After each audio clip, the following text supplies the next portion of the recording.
Hi there. I'm Michelle. I'm Jim, and we are A Tea of Your Own. Welcome to another Motivational Monday. Let's get motivated. Woohoo! Yay! It was a good weekend.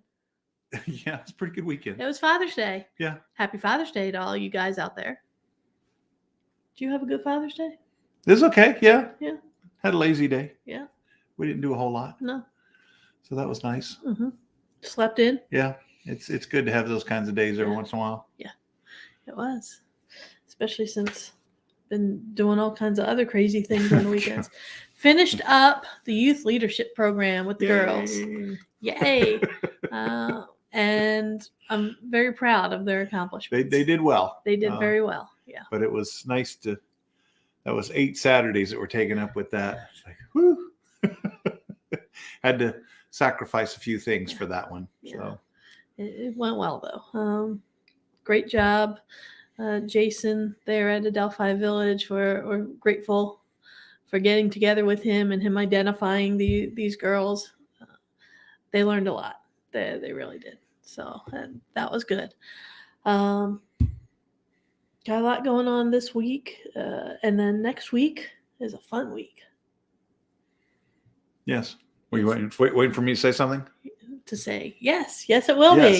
It'll be a fun week. Next week will be a fun week. This week we're meeting with a potential customer. Yes. That's good. Yeah. All right. So we've been talking about this book right here, 4, and by Jeff Henderson. Great book. We talked about the book itself. Last week we talked about being for the customer. Mm-hmm. And Jeff defines for as in favor of. So being in favor of the customer. This week, we're going to talk about being for the team or being in favor of the team. And there's a lot of different ways that you can be in favor of your team. Can you think of a few offhand? Giving them support that they need. Okay. Giving them everything they need to be able to do their jobs. Yes. Being a servant leader. Yes. Definitely. Understanding that, you are there to serve them. They are not there to serve you. Yes. And that's where a lot of leaders get lost. Yes. I mean, they get really lost sometimes. And that's a way to be for your team because you're for their success. Yes. With the understanding that their success is going to be your success. Yes. And once you understand that, I know you like, it seems like this should be so fundamental. You would think. You would think, and it is stunning how many people, and that's the difference between leaders and managers. Yeah. Managers don't get it. Yeah. And if you consider yourself a manager as opposed to a leader, okay. But you really need to start thinking as a leader because managers, they manage processes, they manage things, and they will also help you stay where you are. But they're not very good at helping you progress beyond where you are. Yes. It takes leaders to do that because leaders lead your most important resource, which is your people. Your people. Okay. All the machines, equipment, gear, everything else, that can all be replaced. It will be replaced. Yeah. Technology is going to replace it all. People. Yeah. Can you replace people? You can replace some people, but are you always going to need people? You're always going to need You're always going to need people. You're never going to get to the point where I guess that many years ago, that was the dream of the automated manufacturing facility where you basically had no people. You would have, one person overseeing the whole thing. Well, that's never going to happen. No, I think people have realized that's not going to happen. Yeah, that technological future, what's happening is you now need people to make sure that the machines keep running. But you still have to have people. Yes, you do. And that means you need leaders to lead those people. And so that's the whole point of being for your team is you are for the team, for the success of the team. And again, once the team has that success, it's going to reflect on you as a leader. Also, Richard Branson, he said, the way you treat your employees is the way your employees treat your customers. Yes, absolutely. And the better you treat your employees, the better your customers are going to get treated. Yep. So you need to pay attention to what you're doing with your team. You need to pay attention to how you are for your team. And one of the things that Jeff talks about in the book 4, he talks about, designing a for culture. He talks about making sure that the culture within your organization is a positive, upbeat one. I've worked in several cultures where that wasn't the case. I know you've worked. I've been in both. Yeah. I've been in some where it's very positive, Mm-hmm. and you love working there. And then I've been in some that were just simply awful. And the only thing that you could ever think about was, how do I get out of this? Yes. So I guess one of my favorites, and this was a long time ago, and most people don't remember, but ValueJet. I've told you the story about ValueJet. They had a reservation center. This is back when you had to call people to make reservations to fly. They had a reservation center down in Savannah, Georgia, where I was living at the time, and I worked part-time for them. I loved working for ValueJet. They were so much fun. It was so positive. Mm-hmm. We would have these rah-rah meetings where we'd get together. They'd tell everybody, get off your phones, come on over, we're going to get together. They'd give away stuff. And it was a lot of fun. And they were very supportive and wanted to make sure that we were happy and upbeat, because then we were going to, treat the customers, well, and have that happy, upbeat mentality with them.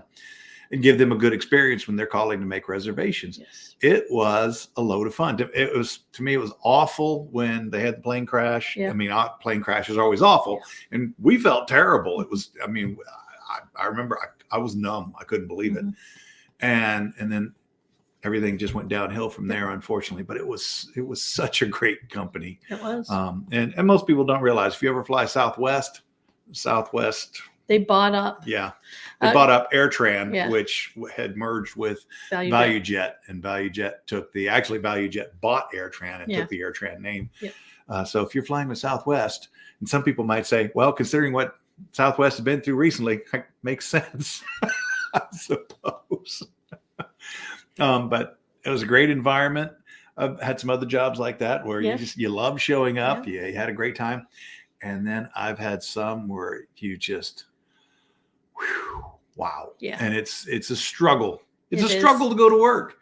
And the problem is, and I see that. I'm not going to say where I was a few weeks ago, but I was at a location, and I had to have an encounter with somebody there for some service, some direction, and fill out some paperwork. And right in front of me, I'm standing there as the customer. Right in front of me, they're talking to one of their coworkers, and they're complaining about what was going on in their job, and they really had a bad attitude and almost looked at me like I was an inconvenience to their day. How do you think that made me feel? Yeah, that's exactly what leaders don't want. Yeah, you don't want their team to do. Right. You don't want your team treating your customers that way. So to help combat that, you need to create that for type of right. And obviously at the place where I was, that's not the culture. No.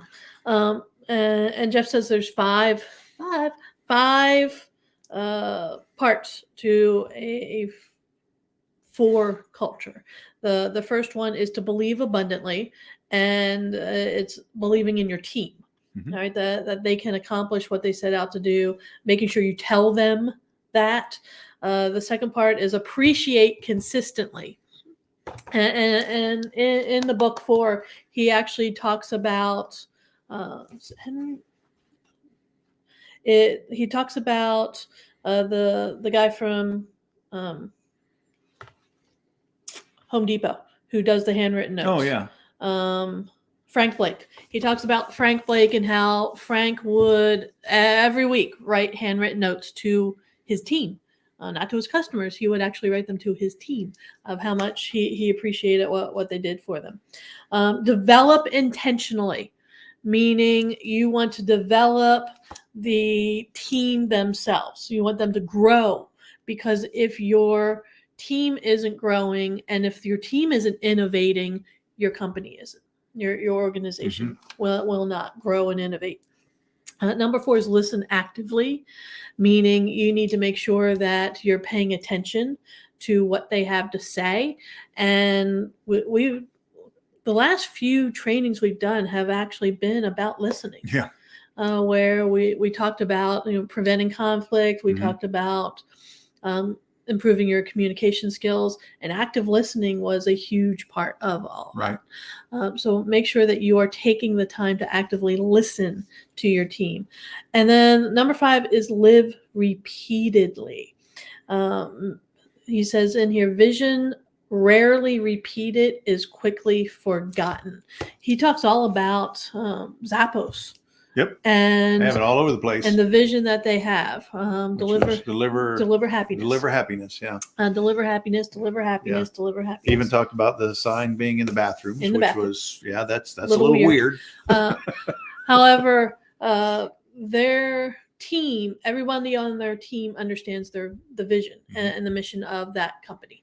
That can't be said about some companies out there. It can't be said about most. There's a lot of organizations out there that we've done training for where they don't have a clue. They have no idea what the mission or the vision for the company. They don't know what it is.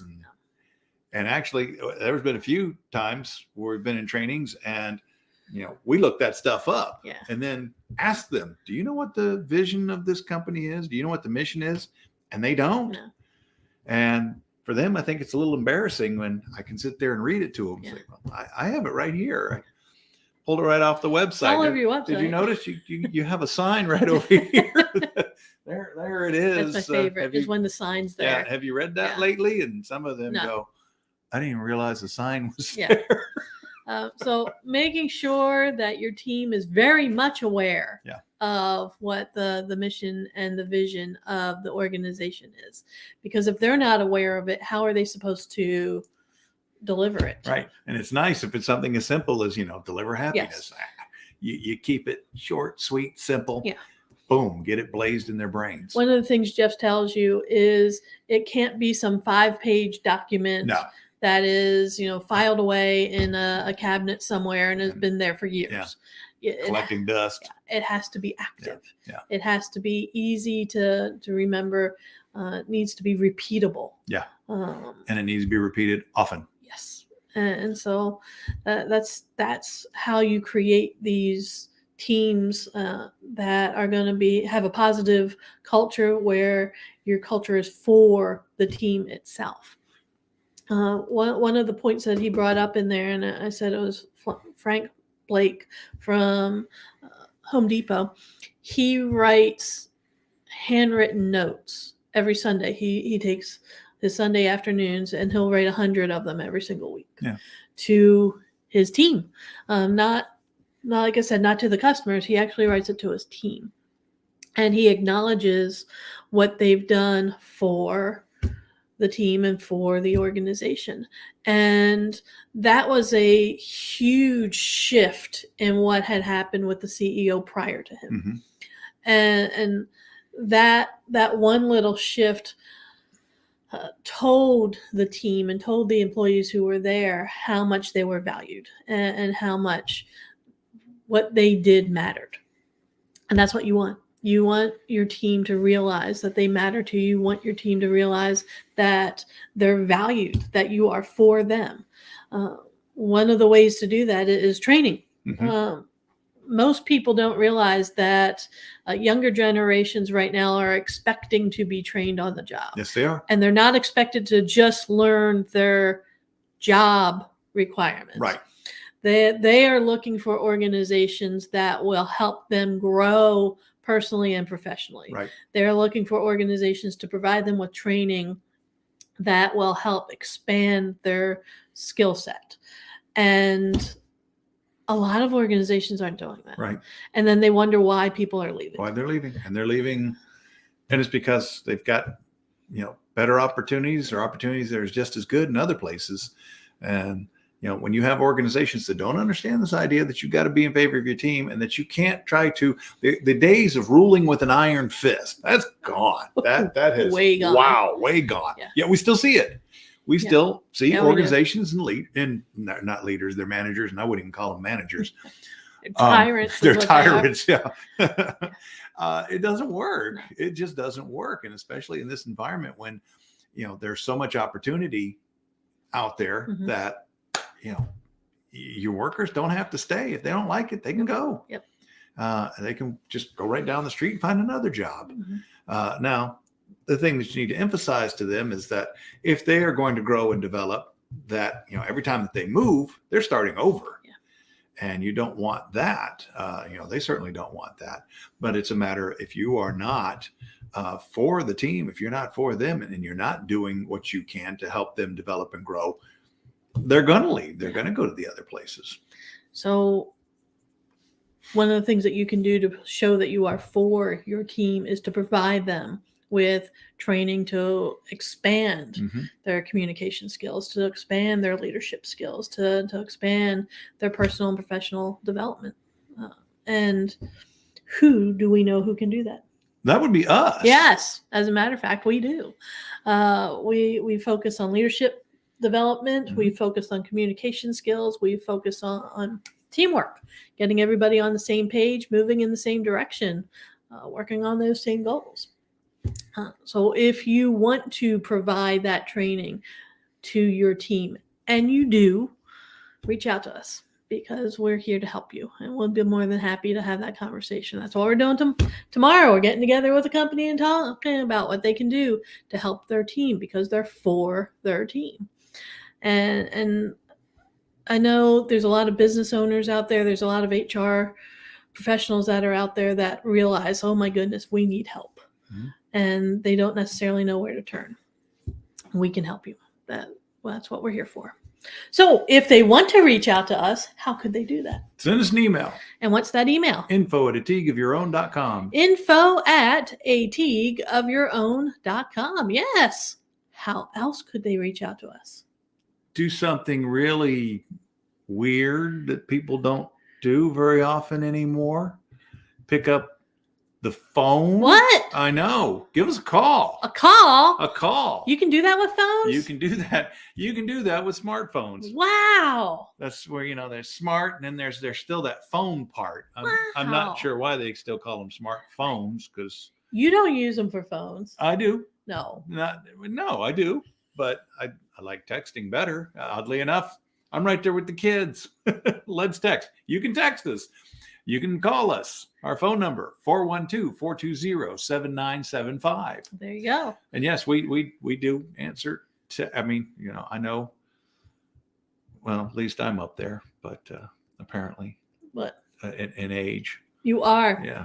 Especially, I think my knees are about 10 years older than me. But they had a head start. There you go. But we do answer texts and We do. emails and Yes. and phone calls. We'll pick up the phone. The other thing you can do is you can reach out to us on social media. We're here. We're on Facebook. We're on LinkedIn. We're on Instagram. We've got our YouTube channel, which, by the way, subscribe to our YouTube channel. We need you to do that. Yeah. We're like Chicken Man. We're everywhere. We're everywhere. Okay. They don't remember Chicken Man. I don't remember Chicken Man. I'm not that old. So if you don't remember Chicken Man, reach out to us. If you do remember Chicken Man, reach out to us. And you can explain to me who Chicken Man is. Okay. All right. Next week we got part 3 of the 4 book. Yeah. And it's going to be for the community. Okay. Cool. Okay. All right. We like that. We do like that. All right. So in between now and then, let us know what you think. Like I said, reach out, give us a call, send us a text, send us an email. We are here for you. We will see you next week, everyone. Bye. Everybody.